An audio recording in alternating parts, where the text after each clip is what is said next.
大家好，欢迎光临来到尴尬专访中的节目。今天我们邀请一位美少女到节目中来，让我们一起欢迎王艺嘉。耶，大家好，自己耶了。我是美少女王艺，Hello，嘉。那我们就来聊聊艺嘉，你怎么从 AKB 挺 TB， 然后到台语节目主持人这一段心路历程那样子，这太特别了，可以跟我们讲一下到底为什么会有这么大的转变？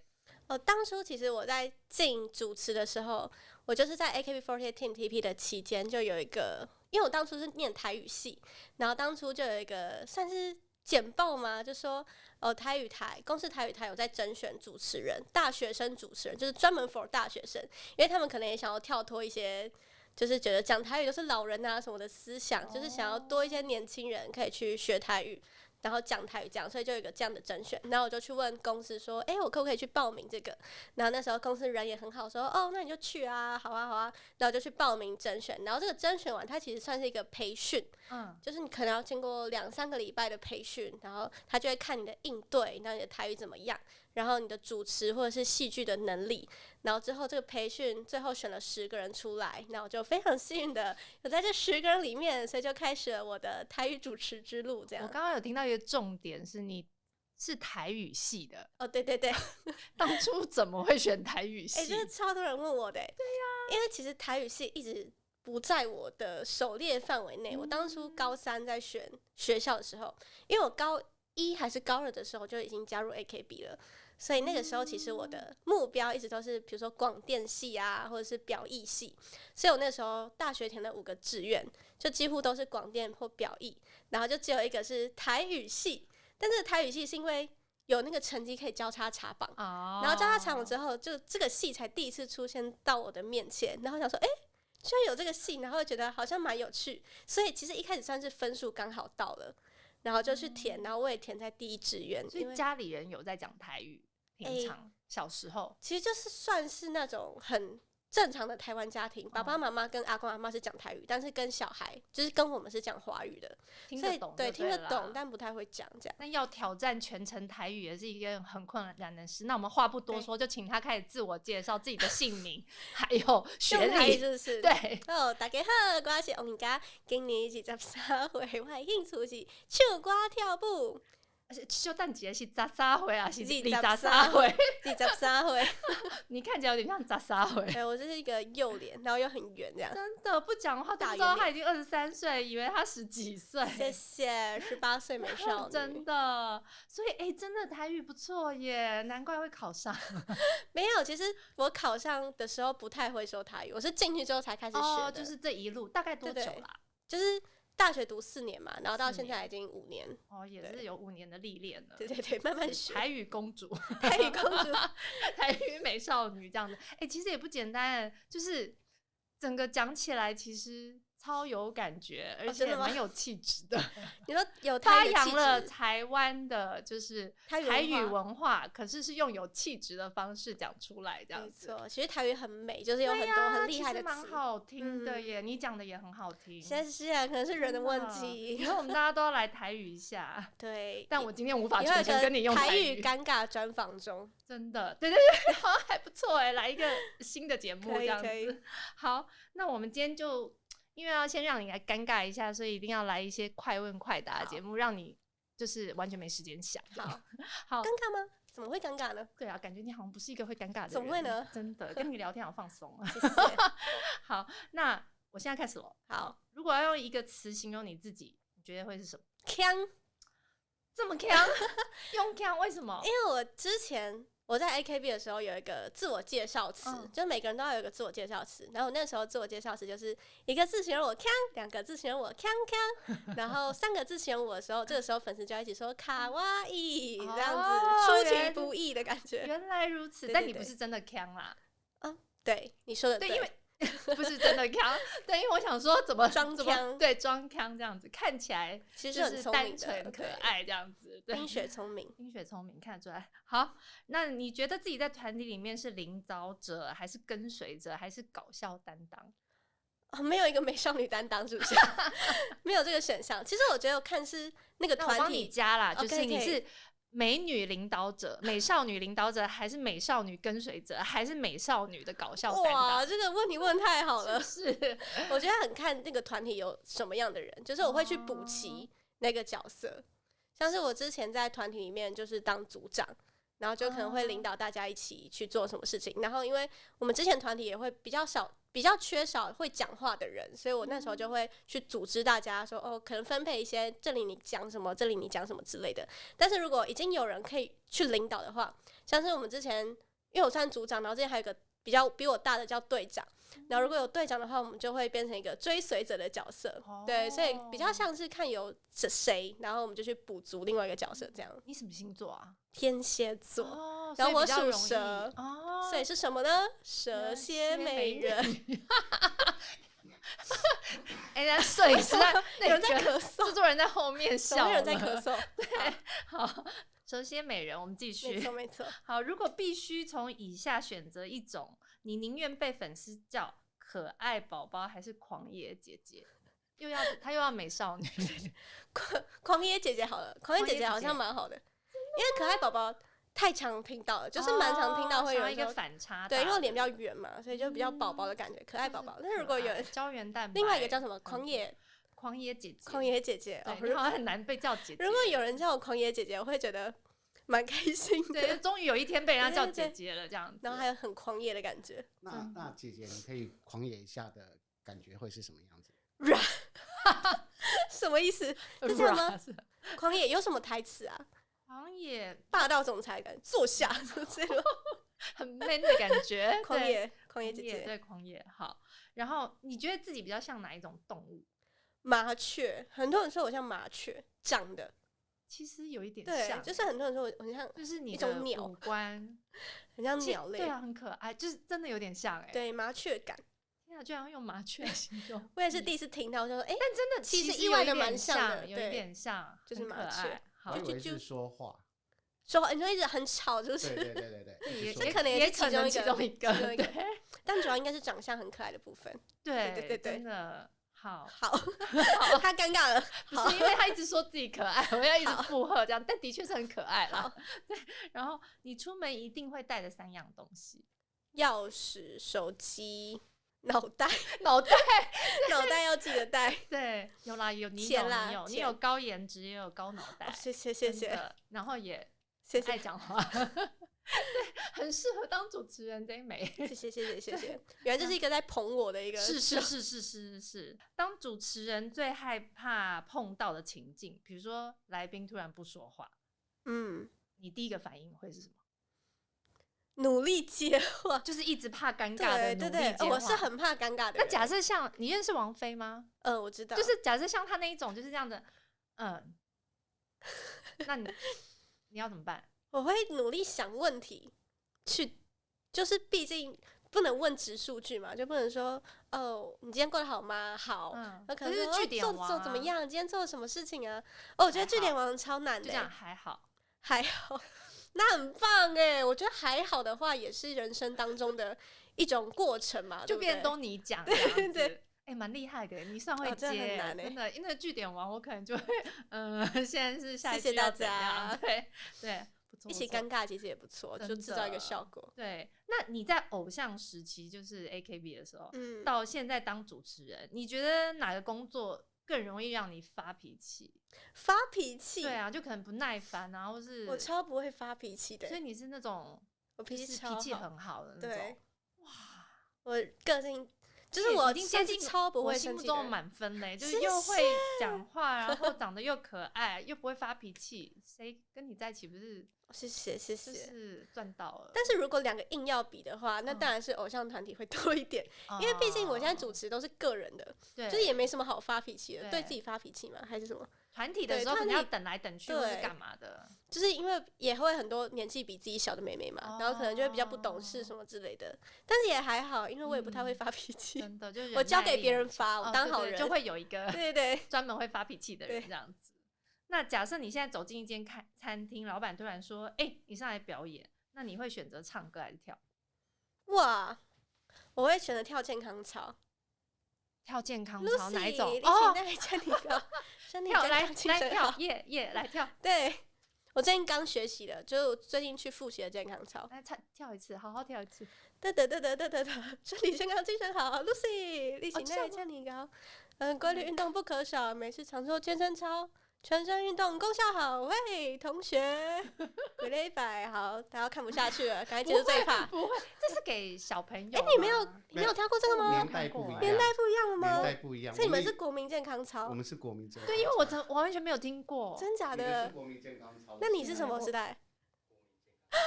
因为我们都是老人啊，所以我就所以没有人跳过这个。对我来讲就是孩子了。所以国民健康操不会念 rap。其实国民健康我也不记得，他只会数拍数而已。哦，真的假的？1、2、3、4。 哦，哦，真的假的？哇，没有人跟我有共鸣了。如果粉丝可以替你设计一个新外号，你最怕他们叫你什么？新外号？对，我最怕他们叫我团员的绰号吧，就是可能跟其他人撞到的绰号。哦，对对对，尴尴尬。那个真的就尴尬了，就是一进来说你是谁谁谁，对对对然后讲错这样子。比如说，如果我进来，然后比如说啊，你长得很像小什么什么什么。啊，谁对，然后一个很厉厉害的人，然后想说天哪，我会不会得罪到他的的那种感觉？好像也是，最怕这种。好，然后如果要挑战一个超级尴尬的节目内容，你会选择戴奇怪的假发做直播，还是公开念粉丝写的土味情话？其实我好像都做过。全部做过了。对啊，这尴尬吗？这好像没有好像还好啊。那我觉得你是没底线的，就什么都可以了，感觉。这好像还好吧？好像念土味情话，好像也我也会念土味情话，所以你都做过了。对啊，只是我迷人的我正在说话什么之类的。请说出你最害怕的事情。地震，超可怕。我觉得我人生应该最怕的东西就是地震，真的，因为是一个很未知的东西。遇过你最害怕，就是你遇过的地震当中，你有什么经验是可以跟大家分享一下吗？我记得我国中，因为我是嘉义人，好好讲话。国中可能是我已经出社会的时候，因为我没有碰过921，921的时候还没出生，直接打枪。我那时候国中，因为我是住嘉义人，然后嘉义就是超常地震，最近也是嘉义一直4级的地震什么之类的。然后我记得我国中有一天，嘉义不知道为什么就发生什么事情，一直狂地震，然后又是那种4级、5级、3级，然后就一直地震，一直地震，然后一天大概有10几、20几个地震，然后我真的受不了，就太害怕了。我们家附近有个公园，其实我不知道可不可以做这件事情反正我就跟我妈说，我们去那个公园搭帐篷好不好？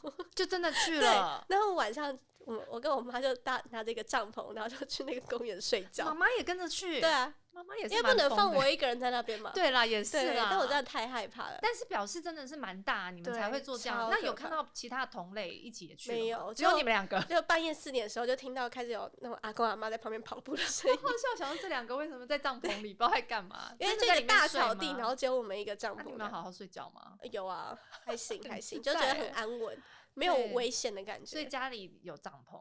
对，现在都有准备好，万一地震的时候，因为妈妈爱爬山所以都有帐篷。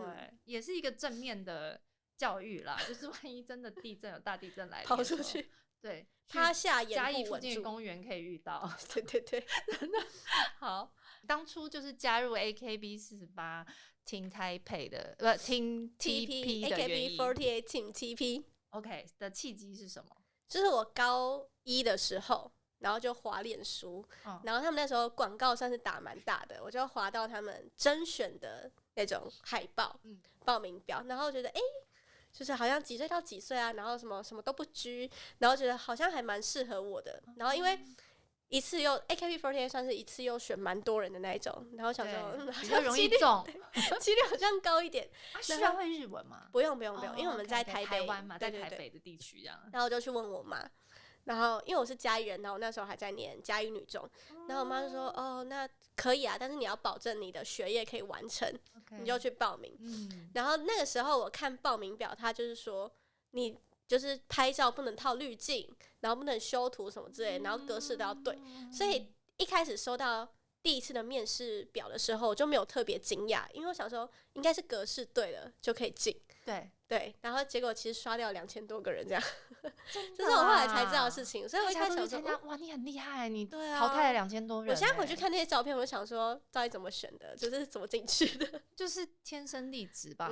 我想也是，因为他那时候要不套滤镜那些，他可能有看到我的潜力，这样对，会刷掉很多人，确实，真的，而且本人是真的很漂亮。哦，谢谢，不不要再夸了，好，不要再夸了，谢谢。好，那你记得自己第一次上台的感觉吗？第一次上台是一个蛮激动的感觉，因为其实我们公司算是有倒闭过一次，就是这是一个另外一个故事。我们一开始甄选的其实叫做 TPE48。对，但可能发生一件事情，什么资金什么之类的，所以后来又成立一个陈子红老师帮我们接手 AK48 Team TP，所以这段期间其实已经等了差不多半年到1年。然后我们虽然有培训，但是等待时间真的很久，所以第一次可以站上舞台上，就觉得哇，很激动很开心，就真的等待很久，然后又有很多粉丝来支持我们，就觉得很感动。天哪，就是中间等待很长，对，然后又有看不到未来的那种感觉，对啊，而且还要坚持下去，对，因为就想说到底要不要半路干脆回去做别的事情，想说要不要放弃，但是想说陈子红老师是一个好像很值得信任的人，对啊，应该就是会有后续这样子。那果真也是就等到了这样子，等到了舞台，在台上的时候有想哭的感觉吗？还是其实不会耶，就会觉得很开心，就看到，而且很多家人也有来看，然后觉得哇，大家都来见我了。虽然我那个时候只是一个边边角角的一个边缘，那时候还在后排。几个人啊？不太忘记了，35个吧。你看，连他自己都不记得。对，因为我们人数一直在变动，真的人很多啦。他就是要海战的感觉，海战。对。然后偶像时期有没有哪一个表演令你觉得印象深刻？其实很多个表演但就其中一个是我第一次去泰国演出，然后那个演出其实很难去争取到，因为我们有很多姐妹团。我们有泰国的姐妹团，然后印尼的，然后还有反正就有很多地方，上海的姐妹团。然后那个表演它是所有的姐妹团都可以报名，然后但是你要在 TikTok 上面拍影片，然后按赞数前5名才可以参加这个表演，真的超困难。而且重点是我的人气在团体内不算是很高的，尤其是放到整个 AKB Group， 就是整个全世界来看的话，那真的是非常的不起眼。但是呢，我就是用海量的影片战术，就可能有人发，因为印尼的人气真的很高，他们就是发一个影片，他们就可以进到前5名了。但我就是使用海量战术，大概发了好几10支影片，然后等于对就加总起来。就说如果我一个影片的按赞数不够高没关系，但我就狂发，就是一个海量战术，想说这样就算没有进的话，就自己内心也好过一点，至少自己努力过。对，所以很认真耶，就努力的拼取这个名额，就去泰国表演。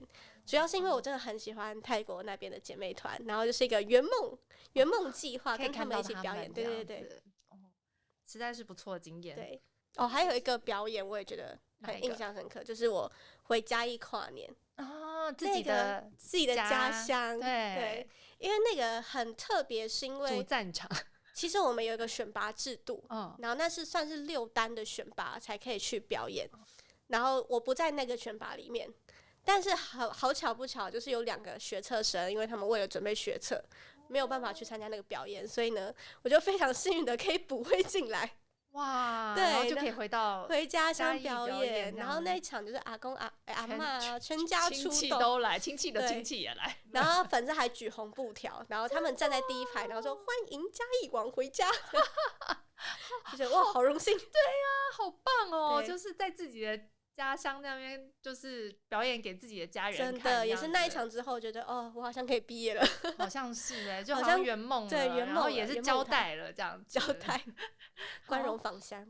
那你后来离开 AKB48之后，为什么要选择当主持人？其实算是我延续你的当时的对台语台那边工作，因为我台语台工作算是 AKB 时期就一直有在做的，然后就是那时候就拍了第1季，所以毕业后就继续拍了第2季、第3季，然后之后有这个节目之后，就会有其他的台语台相关的活动会来问说，因为他们知道有你这个人，就会说，那你要不要来参加一下我们其他活动？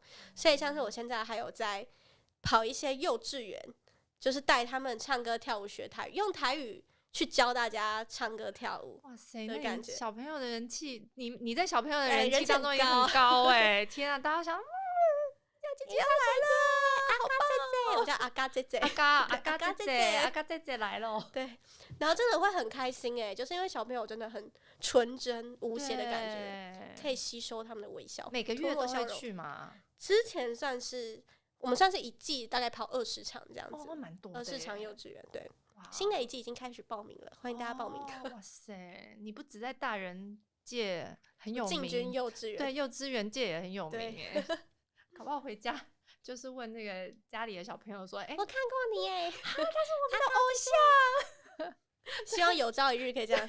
有可能。那你觉得自己成为主持人之后，自己的个性有没有变得比较不一样？个性不一样，好像还好，但是我变得比较会写凉的感觉，就是很会自言自语。我觉得我之前好像不会这样子。你说，就自己一个人的时候，我就会很安静做自己的事情。是因为主持人在家里需要念一些稿子还是什么，会自己在那边讲话吗？就好像也不算是这样，就是比如说我会说什么东西电脑现在怎样怎样怎样了，自己跟自己讲话。对，我会自己跟自己讲话嘞，我就觉得好像有点恐怖，有点恐怖。也不会啦，就是可能一个人在家的时候，自己跟自己对话才不会觉得无聊。你看我现在在帮你不会圆场，空虚，谢谢，你人怪好的嘞，真的好。你觉得年轻人学台语最难的地方是什么？应该就是没有环境可以让你讲。对，的确是。就算你想讲，大家也不会回你。其实大部分人我觉得是听得懂，但是要开口讲，好像因为对方总是会用国语跟你讲话，你就比较难用台语回答他这样子。而且可能还是会，我觉得现在主观来讲，还是会有一点尴尬的感觉，就会有一种可能在这个场合一定要用华语讲话，对。然后可能你真的要进到什么所谓的台文的场合，你才会用台语去讲话。现在感觉还是有点这样子。没错，靠你教育大家了。讲台语，讲台语，买通。买通，天哪！台语有很多有趣的谚语，你最喜欢哪一句？我最喜欢哪一句哇，我听不懂北皮得抽坑，但那句有点怪怪的。这句是没有，这句是我很爱讲的一句，但它其实意思不太好。但是北皮得抽坑，就是把你的皮扒了什么之类的一句话，就是说你把人家的皮扒了，对。